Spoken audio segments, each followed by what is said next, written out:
Another big story we're following this morning, a state of emergency in West Virginia where heavy rain has triggered severe flash flooding. NBC's Morgan Radford is there. She's got more on that. Morgan, good morning. Savannah, good morning. The rain is still pouring here in West Virginia, and you can finally begin to see signs of the damage. You can see here power lines that have been completely ripped down, a chunk of the road that's missing, and these are the floodwaters that are racing by. The same floodwaters that have left 2 people dead and still hundreds more trapped. This morning, a state of emergency as a band of severe thunderstorms pounded parts of West Virginia, causing historic and widespread flooding. That flooding washing some houses right off their foundations. And White Sulphur Springs, stunned residents watched what appeared to be part of a house on fire floating down a creek. Dad, watch out! Emergency crews in Jackson County responded to reports of a toddler who had been swept away by rushing waters. But heavy rainfall forced the crews to temporarily suspend the search. The storms uprooted trees and knocked over power lines, plunging almost 1 million residents into darkness. And the small town of Richwood, rainwater swallowed most of the downtown area, flooding homes and businesses. In Elkview, emergency crews are working to rescue hundreds of people, forced to spend the night at a local shopping mall after the overpass bridge into the shopping annex was washed away by powerful floodwaters. Authorities are still trying to figure out just how to reach those people who are trapped inside that shopping mall. In fact, they're considering building a temporary bridge just to get to them. Meanwhile, the Red Cross has set up shelters across the state trying to help displaced residents. But Matt and Savannah, the worst may still be to come. The flooding is expected to continue today and into the weekend. Back to you. All right, Morgan, thank you. Let's go from dangerous flooding to dangerous wildfires. A new one growing fast this morning. It's already destroyed at least 50 homes. NBC's Miguel Almaguer is in Lake Isabella, California. Miguel, what's it look like this morning? Matt, good morning. This is what this fire has done. Destroyed dozens of homes, all in a matter of hours. It is one of the most aggressive fires we have seen so far this season, and it may also be one of the most destructive. Overnight, exploding out of control and racing toward homes, the so-called Erskine fire has swallowed entire communities near Lake Isabella, California. It's really surreal. I've never been in a wildland fire where I've seen so many homes burned. Firefighter Tyler Townsend documenting the drama in the middle of a firestorm. We've lost structures in multiple communities. Feeding on drought, fueled by scorching temperatures and fanned by the wind. One house. It's like a second, third over here, 4, 5, and 6 down the street. A wall of flames hopscotch from home to home. This is a danger zone. The count now, at least 80 structures. Propane tanks exploding through the day. LPG tank taking off there. With damage mounting and at least 1,500 homes threatened, mass evacuations are underway. I'm in danger of losing everything that I own. For now, this volatile fire is unstoppable, hopping highways, smoke, flames, and destruction everywhere. It's pretty sad to see so many homes burning. A monster on the move, causing unspeakable damage and threatening even more. At this hour, these flames are still burning right through the hour. These homes still going up. More than 5,000 acres have been destroyed. This fire is 0% contained. 350 firefighters are on the ground. Hundreds more are on the way. Back to you guys. All right, Miguel Almaguer. Miguel, thanks very much. Let's turn to Al now, and you're starting out west this morning. That's right. This has been a very volatile wildfire season, and it's not even close to being done yet. You look at the damage being done. To put it in perspective, you look at the 10-year average of total acres burned. Last 5 years, the worst you had for the entire year was 1.2 million acres burned in 2012. We're almost at 2 million acres burned for 2016, and we're not even close to being done yet. You look right now, we've got currently red flag warnings from Santa Barbara just to the north of Los Angeles. Relative humidity is about 8 to 10%, and we're going to see winds gusting with rapid spread possibilities, winds gusting over 50 miles per hour. Look at the temperatures today. Phoenix 110, Omaha 93, Atlanta 97, and that heat continues on into Saturday from Orlando all the way to Dallas. And the outlook going into the week, temperatures out west staying hot and with low humidity.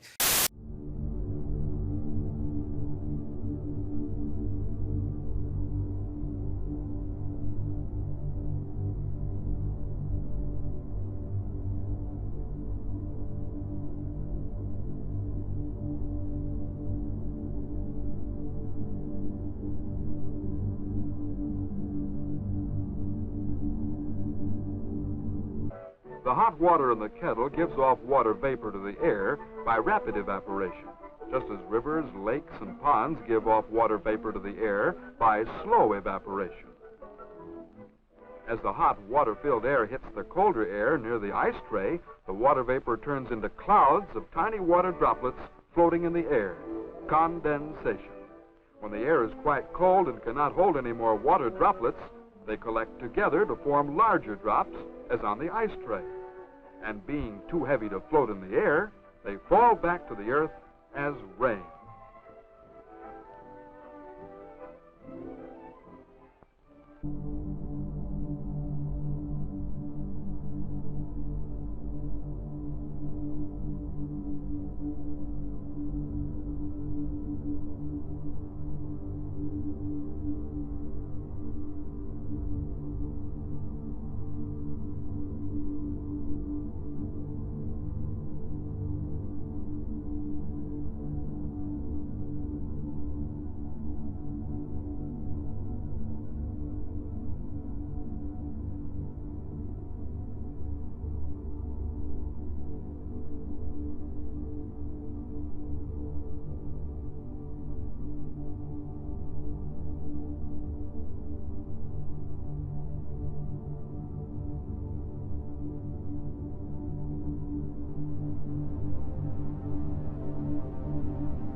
Good evening. In a moment, full coverage of the financial shockwaves rocking the world from that historic vote in Britain. But there is breaking news in an unfolding tragedy here at home we need to tell you about. In West Virginia, at least 20 people are now confirmed dead in a catastrophic flood disaster, the worst in 100 years. At this hour, 500 people remain trapped by those floodwaters in a shopping mall. Water so powerful they're ripping homes from foundations and sweeping away cars. NBC's Ron Mott starts us off from the flood zone. It was sudden. It was violent. Raging floodwaters ripping through whatever stood in its way. Houses, cars, just about everything. I watched my car kind of flip into the abyss. 10 inches of rain, 1/4 of the average annual rainfall around here, fell in just 24 hours, swallowing whole neighborhoods, leaving tens of thousands without power. Oh, Lord. I just watched 3 houses go down the river, just floating right down and then crash. The governor declared a state of emergency. The damage is widespread and devastating. Deploying 500 National Guard troops, the death toll rising through the day. This was supposed to be a quick trip. Yeah. Yes, it was. And it turned into what? A nightmare. Shirley Slater and her daughter drove into the Crossing Shopping Center yesterday, but left on foot today. The bridge that got them there, the only way in and out, gone, stranding 500 people along with them overnight. I know we're a whole lot luckier than a lot of people. So, hey, thank God we're all right. Also flooded, the famed Greenbrier Golf Resort, normally picturesque, now a muddy mess. Pro golfer Bubba Watson posting a video and photos on Twitter. Tonight, as floodwaters recede, the cleanup continues, and a new escape route is carved on a hillside outside the mall. Another long night ahead for many hoping to get home soon, if home is still standing. Now, the people who did not scale that steep hill on the backside of this complex are stuck here for a second night. The fortunate ones have a room at that hotel. Those who aren't so fortunate will have to sleep in their cars or the Kmart or the Kroger grocery store. Officials had planned to put a temporary bridge across this span here, but they say the road is still moving. It's too risky. Lester? Boy, that is quite a scene. Ron Mott, thank you.